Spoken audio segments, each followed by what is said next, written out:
Galera, que capítulo doido esse capítulo 130 de Gachakuta. Tem bastante coisa, bastante análises para serem feitas ali nos pequenos detalhes. E temos o início do Festival das Bonecas começando. O novo arco vai se iniciar agora. Vamos começar a falar sobre o capítulo 130 logo depois que você deixar o like e compartilhar este conteúdo. Lembrando, dia 19, semana que vem, teremos informações sobre o anime de Gachakuta, então provavelmente teremos conteúdos extras aqui de Gachakuta semana que vem. Convido a vocês para já preparar a inscrição se você não é inscrito e gosta de Gachakuta. Se você já é inscrito, confere aí embaixo benefícios de membro, porque tem até grupinho de WhatsApp aí pra gente trocar ideia. Rapaziada, mangás em promoção, comece a colecionar Gachakuta, aproveita que tem promoção aí rolando e aumente essa coleção. Vamos começar aqui. Capítulo 130 abre lá meio que na continuação do capítulo 118. Logo quando a Ryo chegou ali pra falar com a Amo. Naquele momento eu até estranhei um pouco, eu achei que a Ryo poderia meio que ameaçar, fazer algo de ruim com a Amo, mas não, o resultado do que a Ryo fez nós vimos no capítulo passado e um pouquinho nesse capítulo também. Mas é interessante que no decorrer da conversa, nós temos a Amo falando que quando ela usou os poderes na Ryo, ela sabe que a Ryo viu algo, mas a Amo não lembra o que ela viu. Mas a Amo quer mudar agora. Aparentemente, os poderes da Amo estavam ligados meio que a ela usar as pessoas a favor dela para protegê-la. Eu quero muito ver como é que a Amo quer mudar agora. O que ela vai fazer com os poderes dela? Como que ela vai usar os poderes dela? Isso eu tô bastante curioso pra saber.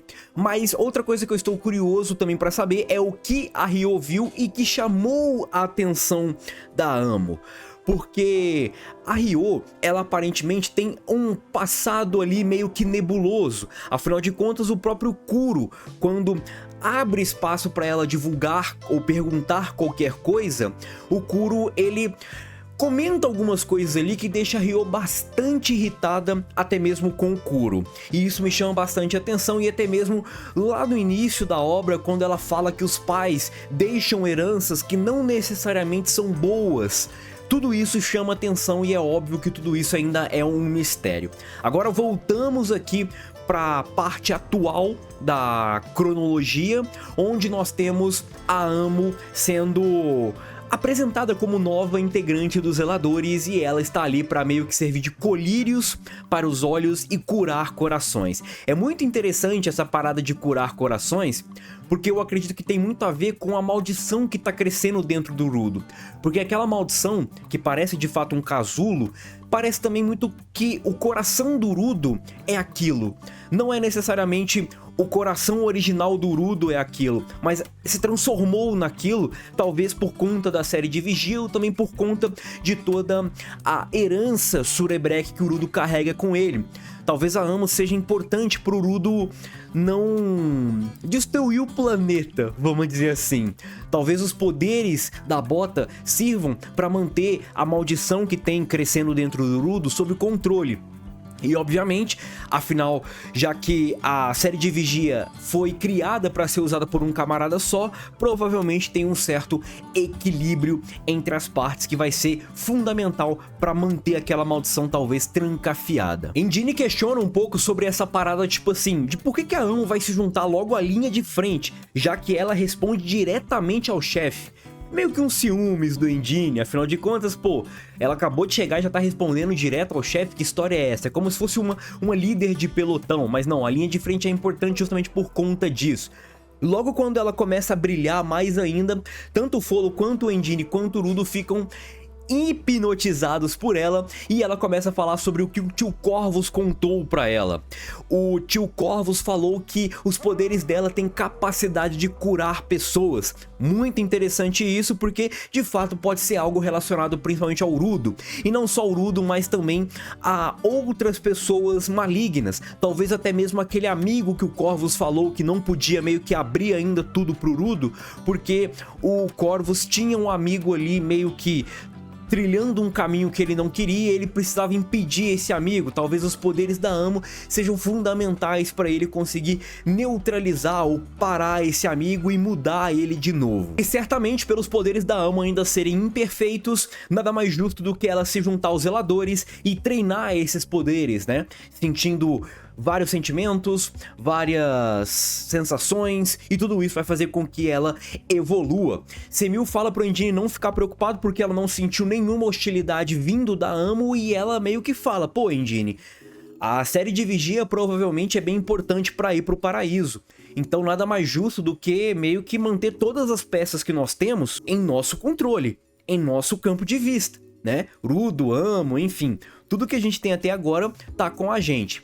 Agora, é bem interessante porque aparenta que nós temos duas caixinhas aqui de diálogos vindo talvez de um narrador ou de um pensamento, eu não entendi muito bem, mas essa caixinha reforça novamente. Você colocou especificamente a Amo na linha de frente, isso significa que tem algo em mente, chefe. Talvez seja o Engine pensando, e provavelmente sim, tem algo em mente, e o Corvus sabe talvez até mesmo do que é o Rudo, do que o Rudo é capaz de fazer, do que a série de Vigia é capaz de fazer. Isso eu já começo a ganhar um pouquinho mais de... como é que eu posso dizer? De confiança relacionado a isso. O Corvus não chamou o Rudo à toa, e eu acho que o Engine não estava onde o Rudo caiu à toa. Tudo talvez junta ali os pontinhos. E uma coisa que pode reforçar ainda mais isso é imagens do Corvus em breve que vão aparecer no capítulo. O Engine fala então que confia muito nos óculos 100 graus da Semil, e a Amo vira pro Rudo e fala que quer ajudar o Rudo da melhor forma possível. Nós temos o Engine agora meio que falando algo bem escroto com a Amo, e a Amo se incomoda bastante com isso, porque a Amo, ela quando foi apresentada, ela tinha pouca roupa, né? Vamos dizer assim, ela tinha o corpo bastante à mostra, e agora todo esse corpo ela não tá mostrando mais, as roupas tampam bastante o corpo dela, e o Engine fala justamente disso. E ele fala até mais que é tipo mais fácil de olhar pra Amo, absurdo isso, né? Engine, o heterotop aqui da turma, machão da turma. E a Amo, ela fala que não gosta do Engine, ela não consegue gostar dele, mas por conta do Rudo, em respeito ao Rudo, ela vai meio que tentar tolerar o Engine, e o Engine grita pra todo mundo: ah, por favor, alguém pra treinar essa pirralha, e a Ryo vai treinar a Amo. A Ryo vai ser o que o Zanka é pro Rudo, pra Amo. Muito foda, e nós temos até um comportamento bem... de gente grande da Amo, no sentido de, tipo assim, ela entende o que o Engine tá falando, e ela entende que aquilo é muito, tipo, escroto. E é uma pessoa que viveu sempre isolado ali, talvez ela não teria essas ideias, essas malícias, e ela tem. O Engine que não se cuida pra ver se ele não toma uma bicuda na cara. É, a botina dela é desse tamanho aqui, irmão. O Engine que não se cuida pra ver se a Amo não dá umas porradonas nele. Agora chegou a vez do Rudo. O Rudo, ele começa a ganhar um pouco mais de destaque, e ele fala que agora chegou o momento de ir para o Festival das Bonecas pra ficar mais forte. Afinal de contas, o Follow conseguiu virar um Giver, que é algo que ele queria. A Amo também se juntou pra ficar mais forte, agora é a vez dele de ficar mais forte. Ele precisa evoluir, conhecer um pouco mais sobre a série de Vigia, e talvez até mesmo das capacidades que ele tem, principalmente relacionado aí a esses últimos acontecimentos, que, por exemplo, ele conseguiu meio que transformar o Follow em Giver. Que história é essa? O que aconteceu? Mas tudo isso talvez possa ser descoberto em breve. Agora nós temos uma pergunta relacionada ao idiota que capturou a Amo, o Tanzi, né? Só que eles não sabem que é o Tanzi, e a Amo ainda meio que não lembra do que aconteceu. Afinal de contas, todas as imagens referentes a esse idiota são meio que borradas, servem ali apenas como lembranças borradas. E é legal que a gente volta lá para o capítulo 111, onde nós temos o Tanzi falando que a série de Vigia é muito útil. E qual que é o contexto disso tudo? A Amo, ela tá contando um pouco sobre quem sequestrou ela. Só que ela tá contando isso pro Tanzi, e ela mesmo assim não lembra. E agora a gente volta um pouco do que o Tanzi fez com ela. Ele usou aquele livro que pegou do Regito pra meio que talvez hipnotizar a Amo. E o Tanzi, com isso, ele fala que a série de vigia é mega útil. Tudo isso talvez envolve o plano de voltar ali pro paraíso, ou de ativar, despertar Urudo. Bem interessante isso, curti, achei legal essa referência aí. E novamente nós não temos a Amo lembrando do que aconteceu. E é bem legal aqui outro detalhe no capítulo 129 que eu até deixei passar batido, e o Brunão mandou um comentário bem maneiro, que ele meio que reforçou a parada da Tomi. A Tomi, que é a suporte, que tem um poder de observação muito grande. Quando o Tanzi ele começa a sair, começa a pensar ali as coisas que ele precisa fazer, a Tomi ela repara algo estranho no Tanzi. A Tomi talvez seja uma das primeiras a começar a desconfiar de fato do Tanzi por conta justamente desse poder de observação. Talvez o comportamento do Tanzi perto da Amo pode fazer com que a Tomi acabe despertando ou suspeitando de alguma coisa. E agora nós temos a Amo falando que o Corvus falou pra ela ficar com os garis porque talvez algo vai despertar as memórias dela. Toda essa convivência vai acabar despertando algo nas memórias dela. O Folo até brinca que ele fala como se fosse um vendedor duvidoso, né? Aquele vendedor que vende talvez um método infalível e talvez não é tão infalível assim. Mas é bem interessante porque logo o gatilho que a Keiurana faz, logo a sequência que ela faz dessas cenas, é o Tanzi indo em direção à sala do Corvus. E o Tanzi ele começa a falar algo novamente sobre o papel original do Urudo. E qual que é o papel original do Urudo? O que o Urudo é? Pra ele meio que ter um papel original. Interessante isso. E o Tanzi ele fala que ele precisa talvez de um catalisador.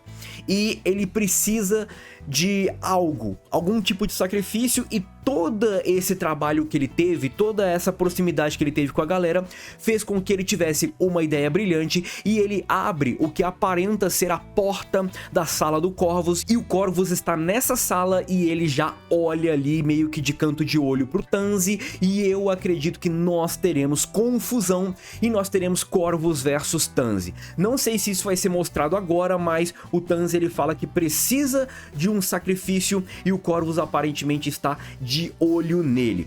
É bem interessante um detalhe que eu quero mostrar para vocês. Obviamente não vai dar para mostrar em alta qualidade, mas repara nos quadros que estão na direita e na esquerda da janela onde o Corvus está. Esses quadros, eles têm 3 bases de triângulo se você juntá-los. E ele tem um quadrado no meio, mas esse quadrado eu quero deixar aqui um pouco de lado ainda. E depois de analisar esses quadros, eu quero que vocês voltem lá no capítulo 79, nessa imagem que eu vou estar mostrando aí, e eu quero que vocês analisem o reflexo do olho da Noerd. O olho da Noerd, ela faz o símbolo da série de vigia, como se aquele monstro que ela estivesse vendo é o monstro da série de vigia, e de fato ela fala isso mesmo, que a barreira é a série de vigia. Talvez o papel original do Urudo, que é meio que talvez ser o catalisador da série de vigia, ser o portador de toda a série de vigia, seja de fato ligar o paraíso ao abismo. E por que o Tanzi quer isso? Mas o que eu quero que vocês prestem atenção é que também tem 3 bases nesse triângulo. Nós temos mais ou menos a imagem que tem formando ali nos quadros do Corvus, como formando ali a série de vigia, aquele círculo, triângulo e os três círculos que tem ali na série de vigia. Ou seja, o Corvus ele pode não ser o portador da série de vigia. No entanto, eu acho que ele sabe até demais da série de vigia. Voltamos aqui para o capítulo 130, onde nós estamos no bairro leste, Gênia, cidade abandonada de Clutes. E essa cidade está sendo atacada por uma criatura, e essa criatura é derrotada pelo Zanka. O Zanka derrotou essa criatura sozinho, e o Zanka ainda não está satisfeito com o que ele está fazendo, mesmo que ele tenha derrotado uma criatura gigantesca sozinho. E o Zanka, ele tem todas essas memórias, né, do Jabber, da Ryo, do Ludo. Tudo isso incomoda o Zanka, e o Zanka entende que ele precisa ficar mais forte. O Brot Santa e o Dia Santa estão ali junto do Zanca e eles estão ali meio que numa missão e o Brot Santa até convida o Zanca pra ir pro Festival das Bonecas. Ele não vai, mas tipo, pô, Zanca, é interessante você ir pra você talvez conhecer mais Jinx.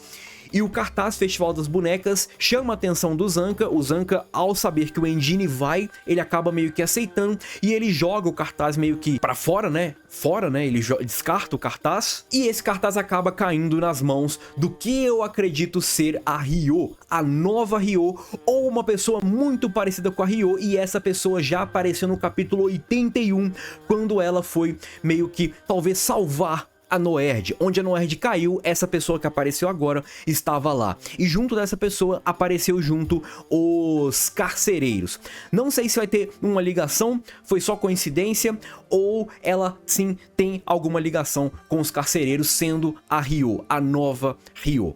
Beleza? Galera, o capítulo se encerra por aqui e se inscreve no canal porque semana que vem tem bastante coisa. E talvez essa Ryo ou essa personagem nova vai sim para o Festival das Bonecas. Belezinha? Fui!